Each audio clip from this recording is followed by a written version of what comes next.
کسی دوست نے سوال یہ پوچھا ہے کہ مسجد کے اندر پہلی صف میں رومال، مصلی، تسبیح یا ڈیکس یا کوئی اور چیز اس طرح کی رکھ کر کیا جگہ کو اپنے لیے متعین کیا جا سکتا ہے کہ یہ میری جگہ ہے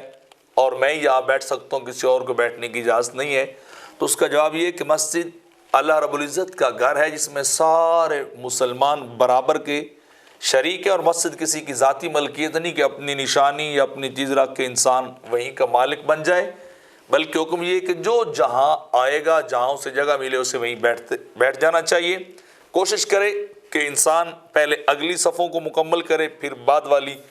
صفوں کے اندر جگہ بنائے اور بیٹھے، تاکہ لوگوں کے کندھوں کو پھلانگ کر آگے نہ گزرا جائے یا ان کے جسم کو ٹچ اور ہٹ نہ کیا جائے۔ تو لہٰذا ایسا کرنا درست نہیں ہے۔ جس کو جہاں جگہ ملے وہ بیٹھ سکتا ہے۔ ہاں اگر کوئی تسبیح